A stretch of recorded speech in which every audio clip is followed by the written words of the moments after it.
창세기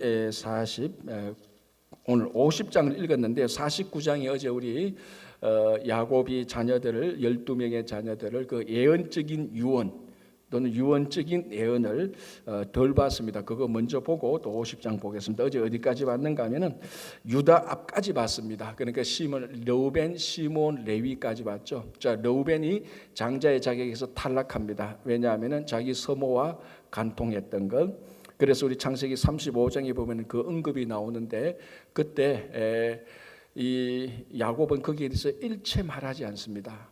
그 사실을 듣고 가만히 있다가 이제 마지막에 여기서 마지막에 그 자녀들에게 유언을 할 때 그것을 언급하고 너는 장자가 안 된다 이렇게 이제 장자의 지위에서 탈락시키고 그 다음에 5절 49장 하고 있습니다. 지금 5절을 보면 5절 6절 7절을 보면 시몬과 레위 이 두 사람을 묶어서 말합니다. 형제다.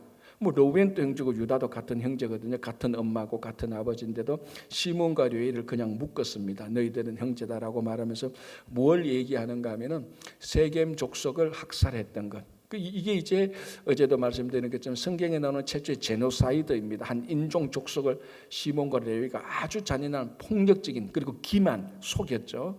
그러면서 다 그 폭력을 사용한 것 이걸 이제 야곱이 기억하면서 시몬과 레위도 장자의 지위에서 박탈시키고 중요하게 어제 6절 보니까 이제 이런 시몬과 레위가 작당한 모의 그리고 그들의 집회에 참여하지 말라라고 말을 합니다. 이 굉장히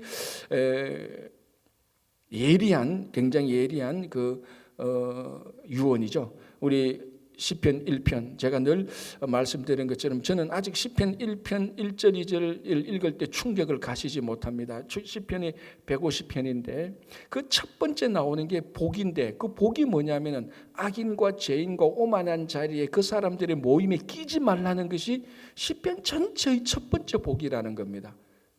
여러분 이게 성경에 나오는 많은 복들이 있지 않습니까? 그 많은 복들 가운데 시편은 악인들, 죄인들, 오만한 자에 아예 그 자리에 끼지 말라. 그들과 말을 섞지 말라. 이것이 시편 첫째의 복이라는 게 놀랍지 않습니까? 얼마나 현실적이고 얼마나 우리 삶 속에서 실제로 일어나는 것에 대한 정확한 지침입니다. 성도가 악인의 무리에 아예 끼지 않는 것, 그들과 말도 섞지 않는 것. 지금 그걸 시몬과 레위를 빗대어서 야곱이 말하는 겁니다. 그래서 49장 6절에 보면은 그들의 집회에 참여하지 말라, 그들의 모의에 상관하지 말라라고 말을 하면서 7절에 그 노여움이 혹독하니 저주를 받을 것이다. 굉장히 그때 야곱이 인생 절대절명의 위기를 느꼈지 않습니까? 가족이 절멸할 상태. 그때 하나님께서 나타나셔서 베델로 올라가라 그래서 베델로 올라가게 하고 그를 뒤따르는 모든 사람들에게 다 두렵게 해서 못 쫓아가도록 했더니 그게 이제 야곱이 기억하고요. 그래서 1번, 2번, 3번이 다 탈락됐습니다. 1번은 성적인 잘못, 2번, 3번은 뭡니까? 폭력적인 잘못, 성적인 악행, 폭력적인 악행 다 장자가 될 수 없는 행위를 한 겁니다. 그 용서는 할 수 있을 때 그 행위로 인하여서 리더는 안 되는 겁니다. 그러니까 여러분 성경에서 이 장자의 지위를 가진다는 것은 당연히 내가 장자로 태어났으니까 장자의 지위가 된다. 이건 창세기부터 다 이게 업사이드 다운 되는 겁니다. 이게 4,000년 전 이야기인데 그 당시 사람들의 관습과 오랫동안 가져온 그 전통을 이미 4,000년 전부터 하나님께서는 업사이드 다운 시키는 겁니다. 뭐 장자로 태어나서 자동적으로 장자가 되느냐? 우리말로 하면 장자의 역할을 해야 장자지 이건 말입니다. 장자의 자격이 있어야지 장자지. 그럼에도 불구하고 로벤과 시몬과 레위는 다 용서는 해줍니다. 용서는 하지만은 그 용서했다고 해서 너희들이 여전히 장자의 리더십을 가져서는 안 된다고 말하는 거죠. 그리고 이제 4번으로 오는 거죠. 그게 8절입니다. 유다는 이제 형제의 찬송이 되고 이제 가장 중요한 것은 이거죠. 10절 49장 10절에 규가 유다를 떠나지 아니하고 통치자의 지팡이가 거발 사이에서 떠나지 아니한다. 규는 뭐입니까? 왕이 가지고 온 홀. 이게 다른 말로 하면 왕의 지휘권을 상징하는 왕의 지휘봉입니다. 홀이.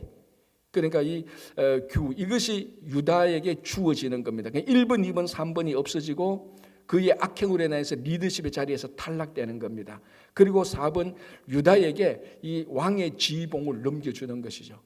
그래서 제가 지난주에 말씀드렸는가요? 주일날 말씀드렸군요. 이 랍비들의 전통에 의하면은 요셉의 이야기에서 가장 뛰어난 사람은 요셉보다 유다를 더 치주는 겁니다.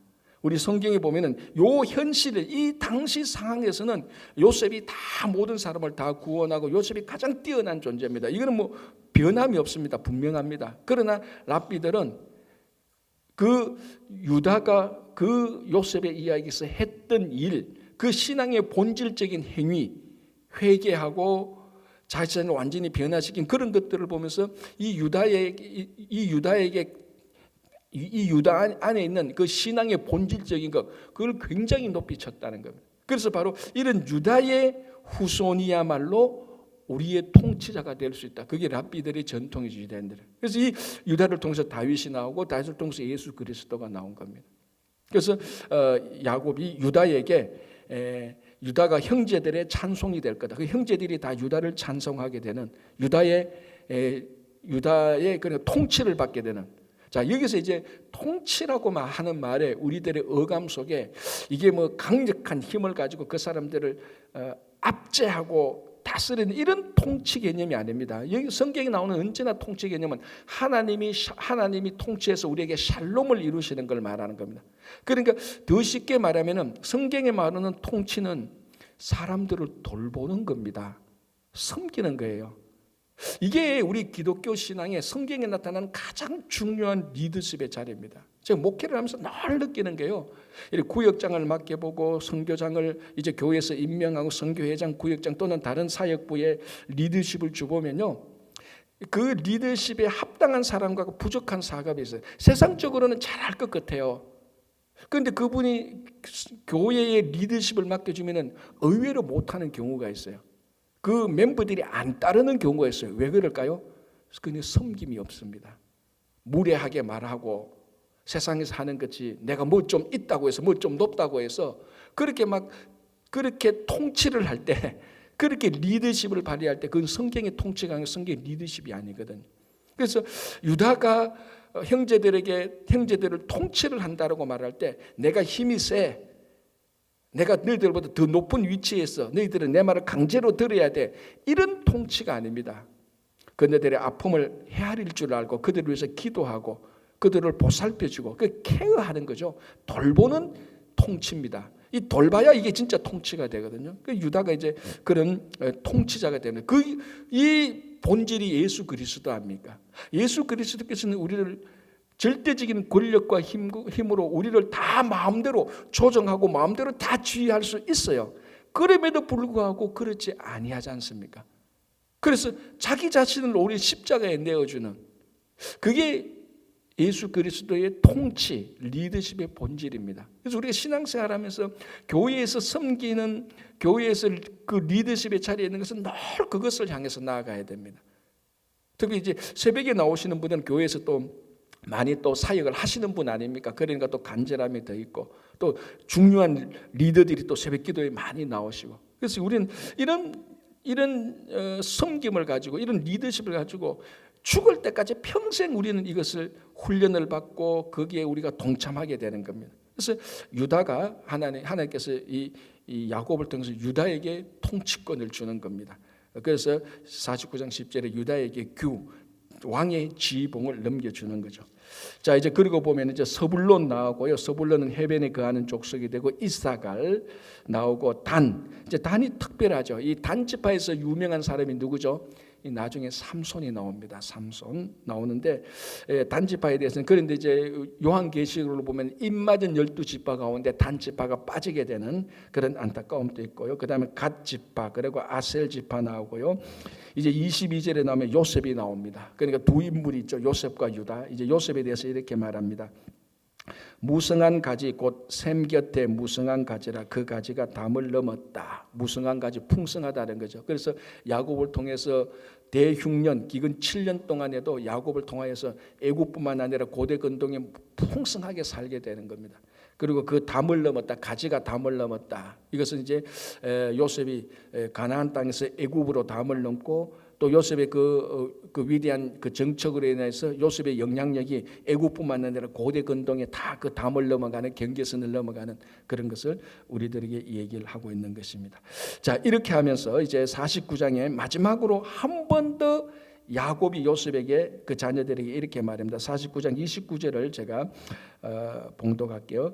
그가 그들에게 명하여 이르되, 그가 그들 누굽니까? 야곱이 그 자녀들에게 명하여 이르되, 내가 내 조상에게로 돌아가니 나를 햇사람 에브론의 밭에 있는 굴에 우리 선조와 함께 장사하라. 자, 이게 지금 48장 49장에 세 번이나 야곱이 요셉에게 말을 합니다. 뭘 말합니까?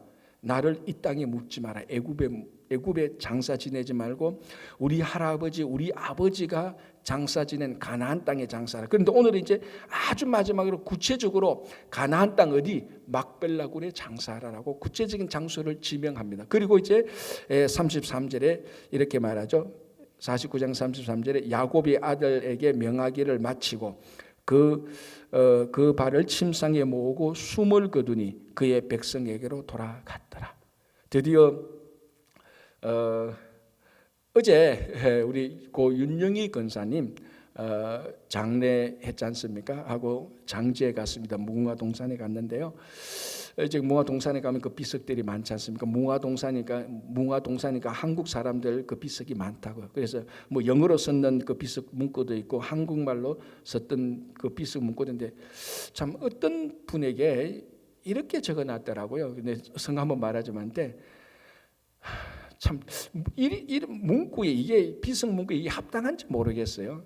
한 많은 인생을 살다가 여기에 외로이 잠들다 이렇게 돼 있더라고요. 성도가 아니에요.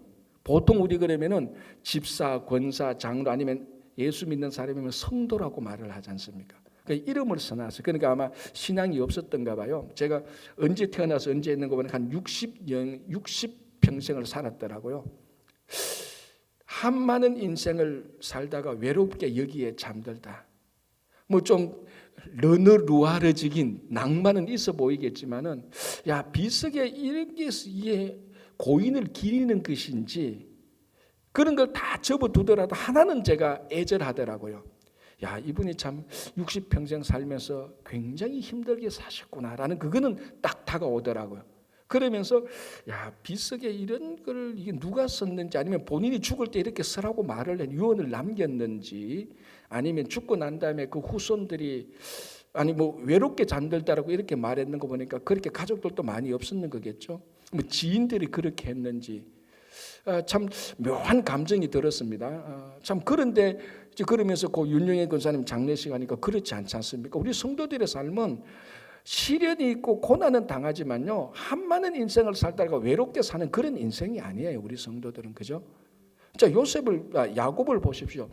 똑같이 어려운 인생을 살았어요. 요셉도 똑같이 어려운 인생을 살았어요. 그러나 그걸 살면서 우리 성도들이 죽을 때 내 한 많은 인생을 살다가 이렇게 죽는다. 그건 성도들의 고백이 아니에요. 시련을 겪고 어려움을 살았지만 결국은 영원한 고향으로 나아가는 그래서 우리가 죽을 때는 비록 이 땅에서 한 많은 인생을 살았다 한다 할지라도 죽을 때 그것을 다 털어버리고 영원한 고향으로 들어가는 것 아닙니까? 야곱의 죽음이 지금 그렇고 이제 50장에 나온 요셉의 죽음이 그렇다고 이게 우리 성도들의 죽음이 그런 거라고요. 이 땅에 살면서 세상적인 말로 한 많은 인생 안 산 사람이 어디 있습니까? 특히 이민자들 다 그렇게 살죠. 표현에 무슨 그 표현은 약간 차이가 있지만 그죠? 다 시련과 어려움을 가지고 다 산다고요. 다 행복해 보이죠. 그 가정하고 그 과거사 스토리 들어보면 이민자들은 다 똑같아요. 다 어려움이 있고 다 시련이 있어요. 그걸 가지고 내 한 많은 인생을 산다고 이렇게 표현하는 사람, 이게 신앙이 없는 사람이죠. 그러나 우리는 어려움과 있어도 그 가운데에서 하나님의 풍성한 은혜를 내가 누렸다라고 말하는 게 우리 성도의 고백 아니에요? 그래서 어제 내가 그걸 보면서 참 묘하게 생각이 들었는데 오늘 이 야곱의 죽음 또 50장에 나오는 요셉의 이 죽음을 볼 때 뭐라고 말합니까? 그의 백성에게로 돌아갔다라고 말합니다. 그 열조에게로 돌아갔다라는 거죠. 그죠? 자, 그러면서 이제 야곱이 말하죠. 막벨라 굴에 묻어달라. 이 세 번째로 말하면서 제가 첫 번째로 강조했던 것입니다. 야곱이 요셉에서 17년을 더 삽니다. 130살에 와서 147세까지 사니까 17년을 더 사면서 애굽, 즉 세상에 얼마나 화려함과 쾌락을 본 겁니다. 그래서 자녀들이 그런 애굽의 화려함과 쾌락에 고향으로 삼지 말고 하나님께서 우리 할아버지 아브라함에게 약속했던 그 약속의 땅으로 가라. 그걸 상기시키기 위해서 내 시신을 가나안에 묻어달라고 얘기하고, 이제 50장에 되면은 어떻게 됩니까? 이 야곱과 요셉의 죽음의 차이가 뭔가 하면 둘 다 가나안에 묻어달라는 유언이지만 야곱은 죽고 난 다음에 요셉이 바로 그 시신을 장례해서 야곱의 시신을 야곱의 시신을 가나안에 가서 묻고 다시 돌아오는 겁니다. 거대한 행렬이 50장 1절에서 14절까지 나오죠. 자, 오늘 읽었던 이제 본문을 그 중요한 것을 좀 몇 개 보겠습니다. 이렇게 되어 있습니다. 50장 2절, 그 수종드는 의원에게 명하여 아버지의 몸을 향으로 처리하게 하며. 자, 이게 뭡니까? 애굽에서 그 몸을 향으로 처리했다. 무슨 처리죠? 미라를 만든 거예요. 그죠? 보시면 그 몸을 향으로 처리하게 하며 의원이 이스라엘에게 그대로 하며 40일이 걸렸다. 그러니까 야곱이 죽었습니다. 지금 애굽이잖아요. 애굽의 그 유명한 시신 처리법 미라로 만드는 겁니다. 이게 40일 걸렸습니다. 향도 였고. 자, 또 이게 미라로 만들 수밖에 없는 게 왜냐하면 지금 야곱의 유언을 받아서 요셉이 아버지의 시신을 막벨라굴에 가야 됩니다. 가나안 땅에. 그 가는 게 이 긴 장례 행진을 해야 되는 거죠. 이게 뭐 하루 이틀 아니잖아요. 곧장 가도 빨리 가도 3개월인데, 그냥 오늘 보니까 이게 또 요단강을 건너 지나갔네요. 보니까 그러니 한두 달은 걸렸을 겁니다. 행렬이 길었으니까. 그러니까 이 요셉이 야곱의 시신을 미라로 시신 처리를 한 겁니다. 그게 40일 걸렸어요. 자, 그리고 난 다음에 3절, 40일이 걸렸으니 향으로 처리하는 되는 이 날수가 걸림이며 애굽 사람들은 70일 동안 그를 위해서 곡했다. 40일 처리하고 난 다음에 70일 동안 따로 요셉의 아버지를 위해서 70일 동안 애곡했습니다. 이 사람이 야곱인데, 정확히 말하면 요셉의 아버지가 맞죠. 애굽 사람들에게 있어서는 국무총리의 아버지, 그리고 뭡니까? 우리의 대기근을 해결한 우리의 주인, 앞에 나왔지 않습니까? 그 애굽의 토지법을 만들고 나갈 때 그 백성들이 주의 은혜를 우리가 받았으니 주의 종이 되겠다고 백성들이 그렇게 말했지 않습니까? 그래서 이 당시에 애굽의 왕 바로가 죽으면은 72일 애곡한대요. 그러니까 애곡하는 날수가 많으면 많을수록 그 사람이 중요하다, 안 중요하다? 중요하다는. 그러니까 애굽의 최고 통치자 바로가 죽으면 백성들이 72일 동안 애곡하는데, 요셉의 아버지가 죽었는데 며칠 애곡했다고요? 70일. 거의 바로하고 삐까뻔 비슷해요. 그만큼 요셉이 죽은 것도 아닌데 요셉의 아버지가 죽었는데 그만큼 백성들이 그를 추모한 겁니다. 그럼 요셉이 애굽 백성들한테 얼마나 신뢰를 받고 존경을 받고 그 대기근을 해결함으로 말미암아 많은 사람들에게 선한 영향을 끼쳤다는 걸 우리가 알 수 있는 겁니다. 그렇죠? 그래서 70일 동안 애곡하고 그러면은 이제 110일이 지난 겁니다. 시신처리 40일, 애곡 70일하고 드디어 대행렬을 이끌고 가나안에 이 시신을 장사지대로 가는 겁니다. 자, 그거 한번 보십시오. 4절, 곡하는 기한이 지나며 요셉이 바로의 궁에 말하여 이르되 내가 너희에게 은혜를 입었으면 원하건대 바로의 귀에 아뢰기를 우리 아버지가 나로 맹세하여 이르되 내가 죽거든 가나안 땅에 내가 파놓은 묘실에 나를 장사하라 하였나니 나로 올라가서 아버지를 장사하게 하소서. 내가 다시 오리이다. 이렇게 해서 이제 요셉이 신하들을 통해서 애굽 왕 바로에게 말을 해서 바로가 보내줍니다. 자, 보십시오. 8절에 요셉의 온 집과 그의 형제들과 그의 아버지의 집이 그와 함께 올라가고 그들의 어린아이들과 양떼와 소떼만 고센 땅에 남겼으며. 묘하죠. 다 올라갔는데 고센 땅에 남아둔 사람들, 어린이들 그리고 가축들 요건 남겨놓고 다 갔어요. 왜 그랬을까? 아마 이거는 답은 없는데 바로가 혹시나 요셉의 가족들이 다 가서 안 돌아올까 봐 인질로 잡아놓은 겁니다. 나쁜 인질이 아니고 선한 인질이에요. 왜? 지금 요셉이 없으면 국가가 안 돌아가요. 바로가 아는 거예요. 혹시나 지금 장사 지낸다고 해서 가족들이 다 보내면은 저 요셉이 안 돌아오면은 이 지금 국가를 어떻게 다스릴 거죠? 그래서 뭐 여러 가지 이렇게 해서 어린이들 힘들지 않느냐. 어린이들 갔다가 오면은 병도 걸리고 먼 길이니까 어린이 남겨둬라. 그리고 가축들, 야 가축들 이 고센 땅에 있는 이 가축들 그거 갔다가 오는 동안에 가축들 먹을 거 없으면 다 죽잖아. 그 가축들 남겨둬라. 이 아마 요셉이 알죠. 아 바로 왕이 나를 혹시나 우리들이 가나안 땅에 갔다가 안 돌아올까봐 걱정하는구나. 나는 그거 없다는 건 아버지 시신, 아버지 장례식 마치고 다시 돌아온다. 그러니까 깔끔하게 찌질하지 않고 깔끔하게 어린이하고 가축들 남겨두고 가나안 땅에 가서 장사 다 지내고 다시 올라오게 되는 겁니다. 그걸 이제 말하죠. 자 13절 보겠습니다. 50장 13절. 그를 가나안 땅으로 메어다가 마므레 앞 막벨라 밥 굴에 장사하였으니 이는 아브라함이 헷 족속 에브론에게 밭과 함께 사서 매장지를 삼은 곳이더라. 요셉이 아버지를 장사한 후에 자기 형제와 호상꾼과 함께 애굽으로 돌아왔더라. 그래서 400년간 더 살게 되는 거죠. 이렇게 해서 이제 파란만장했던 야곱이 하나님 나라로 가고 이제 장사 지내고 그 고향 땅 애굽에서 나와서 가나안에 장사하고 다시 이제 애굽에서 그 형제들 그 야곱의 자녀들의 삶이 시작되는데 마지막으로 이걸 언급합니다. 뭘 언급하는가 하면 아버지가 죽고 났는데 그 형들이 다시 두려움에 빠진 겁니다. 이제 아버지가 돌아가셨으니까 요셉이 옛날 일 자기들이 요셉을 애굽의 노예로 파는 그것이 또 기억나는 거예요. 그래서 겁나는 겁니다. 그래서 13절 보면은 제일 먼저 말하는 게 뭐라고 말합니까? 아버지의 유언을 빙자해서 요셉에게 말합니다. 주인이시여, 아버지가 말했는데 복수하지 말고 화해롭게 지내라고 말했습니다. 그렇게 요셉 아버지 야곱의 말을 빙자해서 말을 합니다. 자 16절 이렇게 되어 있습니다.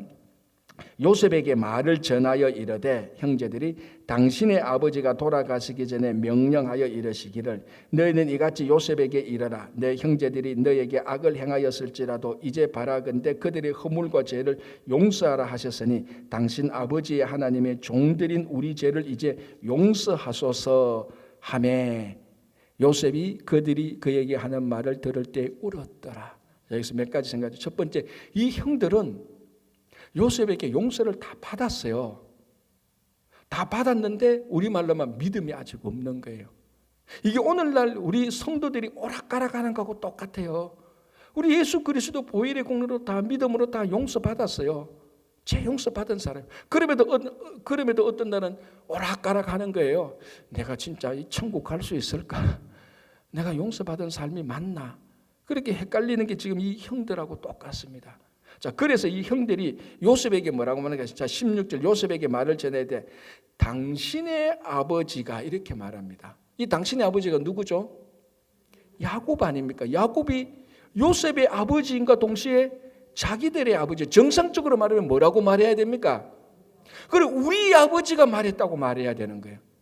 그런데 형들은 당신의 아버지라고 말을 합니다. 그러니까 이 죄라는 것이 죄 용서함을 받지 못해서 여전히 두려움과 있는 이 죄책감이 요셉과 그 형들 사이에 거리를 나무로 만드는 거예요. 여러분, 저는 여러분 똑같습니다. 내 여동생하고 있을 때 우리 아버지라고 말하지 내 여동생한테 네 아버지라고 말합니까? 이거는 분명히 뭔가 모르게 문제가 있는. 아버지는 똑같은 아버지. 이 사람들 엄마는 달랐어요. 그런데 아버지는 똑같은 아버지 아니에요. 그래 당연히 우리의 아버지라고 말해야 되는데 이 사람들은 벌써 죄의식. 그러니까 이 죄가 하는 가장 본질이 뭔 줄 압니까? 성도 간의 이 가족 간의 공동체를 이간시키는 겁니다. 죄가 있으니까 아직까지 죄 용서함을 받지 못했으니까 이 아버지 하나를 두고 이거 당신 아버지지 우리 아버지 아니다 해서 벌써부터 형들과 요셉 사이에 또 간격이 생기는 거예요. 요셉은 진짜로 용서 다 한 거거든요. 우리는 진짜로 예수 그리스도 용서 다 받았어요. 그러면 용서받은 우리 모두는 다 형제 자매예요. 그런데 이게 죄가 우리 속에 들어오면 자꾸 사람을 분열시켜요. 자꾸 분리시킨다는 거예요. 분리시켜. 그래서 요셉이 이 이야기를 듣고 울었습니다. 형, 내 다 용서했잖아. 왜 아직 못 믿느냐는 겁니다. 그죠? 자, 그리고 18절 보십시오. 그의 형들이 또 친히 와서 요셉의 앞에 엎드려 이르되 우리는 당신의 종들입니다라고 말해요. 다시 또 죄의 종이 되는 거예요. 우리는 예수 그리스도 안에서 자유하는 사람이 되었어요. 물론 사도 바울이 종됐다는 그 종하고는 다릅니다. 사도 바울이 예수 그리스도의 종이라고 말할 때는 사역을 하기 위해서 스스로 자발적으로 종으로 사역하는 것이지 죄의 종이라는 말이 절대로 아니에요. 바울이 예수 그리스도의 종됐다라고 말할 때는 죄의 종이라는 건 아닌데 여기서 이 사람들이 이 형들이 요셉 앞에서 종이라는 것은 죄의 종이라는 그런 의미하고 똑같습니다. 이 죄라는 것이 죄라는 것이 용서받기 전에 늘 죄의식이 있어서 우리를 괴롭히고 공동체를 분리시키는 그런 일들을 하는 겁니다. 자, 19절 요셉이 그들에게 이르되 두려워하지 마소서 내가 하나님을 대신하리이까. 어마어마한 말이죠. 사실은 요셉이 국무총리로서 지금이라도 형들을 다 사형시킬 수 있는 거예요. 그럼에도 불구하고 이 형들에 대한 심판권이나 이런 것이 있는 것은 하나님이라는 겁니다. 그래서 내가 하나님을 대신하겠습니까? 걱정하지 마십시오. 그건 하나님이 하시는 것이지 내가 하는 일이 아니라 나를 두려워하지 마소서라는 말이죠. 당신들은 나를 해하려 하였으나 하나님은 그것을 선으로 바꾸사 오늘과 같이 많은 백성의 생명을 구원하게 하시려 하셨나니 당신들은 두려워하지 마소서. 이게 여러분 창세기 50장의 끝부분에 요셉이 형들에게 주는 하나님의 위대한 섭리와 사랑의 역사에서 대해서 얘기하고 있습니다. 우리 성도들의 삶이 하는 것하고 똑같죠. 당신은 그것을 선으로 바꾼다. 지금 우리가 당하고 있는 시련과 어려움과 억울함과 아픔과 오해와 이 모든 것들을 하나님께서 선으로 바꾼다. 이걸 믿고 가는 삶이 성도의 삶 아닙니까? 그래서 21절에 그들을 간곡한 말로 위로했다. 간곡한 말로 확신시켰다라는 겁니다. 자, 그리고 난 다음에 이제 26절 보겠습니다. 마지막 구절이죠. 창세기 50장 26절. 요셉이 110세의 죽음에. 자, 요셉이 몇 년 동안 총리 일을 했죠? 80년. 대단하죠. 30살에 총리가 됐잖아요. 그때 이때는 죽을 때까지 총리한 겁니다. 80년 동안 총리를 했어요. 여러분 대한민국 총리요 기르면 2년 3년이에요. 정권 바뀌면 왕이 바뀌면요 다 국무총리는 한 정권 5년 정권 안에 2명 3명씩 막 바뀌는 게 보통이 아니에요. 그게 보통이에요. 그런데 총리는 이 요셉은 80년 총리를 하면서 문제가 없었어요. 이 요셉이 가나안에 가서 못 돌아올까 봐 바로가 안절부절을 하는 거예요. 그만큼 요셉이 애굽의 총리로서 신실하게 하나님 앞에서 신실하게 사역을 한 것입니다. 이게 얼핏 요셉이 110세에 죽었다는 거 뭐 별거 아닌 것 같지만요. 우리가 창세기를 알지 않습니까? 야 30살에 총리된 사람이 180년 동안 총리를 하면서 뇌물 사건에 하나 안 걸리고 스캔들 하나 안 걸리고 돈 문제 여자 문제 하나도 안 걸리고 그 대제국을 통치했던 것은 요셉이 하나님 앞에서 신실함 때문입니다. 이게 우리 성도의 삶의 중요한 모범이 되어야 되는 겁니다. 자, 뭐 물론 이 80년 동안 하면서 얼마나 많은 모함을 받고 얼마나 많은 억울한 일들이 왜 없었겠어요. 그러나 그 사이에 다 하나님께서 인도하셔서 80년 동안 총리를 다 마치고 110살에 이제 거기서 마침으로 창세기가 끝납니다. 자, 창세기하고 출애굽기하고 차이인데 창세기는 가정들의 이야기예요. 그런데 출애굽기는 이 가정이 민족이 되는 겁니다. 이제 출애굽부터 민족의 이야기로 가는 겁니다. 그래서 이제 우리 다음 주부터 가정에서 이제 벗어나서 출애굽하는 민족들의 이야기를 보면서 하나님께서 이렇게 가정을 돌보신 하나님께서 민족을 어떻게 돌보시는가 이제 우리가 그걸 또 같이 보도록 하겠습니다. 기도하겠습니다. 하나님 아버지 감사합니다.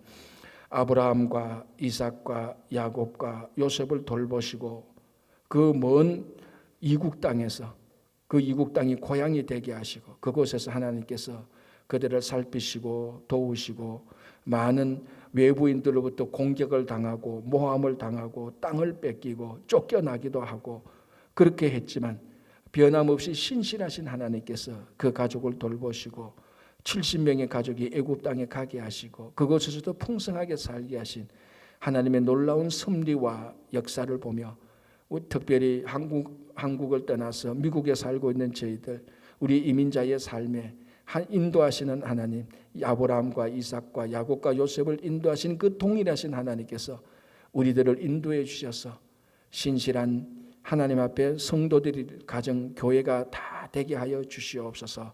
감사하오며 예수님의 이름으로 기도하옵나이다. 아멘.